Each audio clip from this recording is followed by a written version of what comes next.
Taking part in this live debate, we have 5 party leaders. After a pause in the campaign, tonight the push for votes resumed. We can tackle the looming economic crisis, but we won't manage any of that if the SNP get a majority and hold another divisive referendum. We can't go back to the old arguments, obsessed with egos and settling scores. We can choose something different. The Scottish Greens will deliver a fair and green recovery that invests in renewable energy, warm homes, public transport and restoring nature. At stake is Scotland's future. This election will determine ultimately who decides that future. Those of us who live here or Westminster politicians like Boris Johnson. Put recovery first. Cut mental health waiting times. Get schools to bounce back to make up for lost education. Arguments over a second independent referendum dominated the opening exchanges.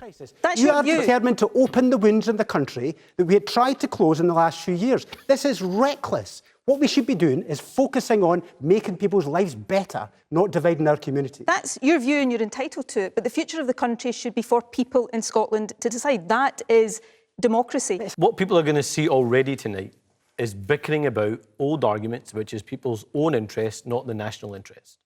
The leaders then had the chance to cross-examine each other. Subjects range from mental health and education to Brexit. Scotland did vote to stay in Europe, so what's our route back? What's our route to respecting the way people in Scotland voted in that Brexit referendum, other than independence? Yeah, Patrick, you know over time, I would love to be in the European Union, and it's an issue that I would hope to persuade people over time there would be a merit of rejoining. Douglas Ross rounded on the SNP leader's record in government. You've made promises on the attainment gap, victims' right, broadband, ferries, income tax and the treatment time guarantee. Which of those have you delivered? We've delivered and made progress on all of these things. No, I asked which of them did you deliver? Because you have delivered your promises on none of those. You have let down Scotland for the last 14 years.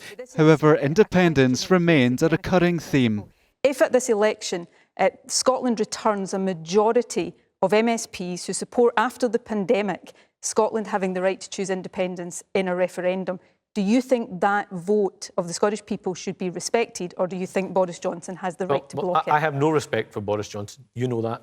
Should it be respected? But I'm not going to prejudge the outcome of this election. I'm not going to be arrogant enough to say that any political party is going to get a majority in this election. This was a chance for the parties to kick-start their campaigns as postal ballots start to land on doorsteps from tomorrow.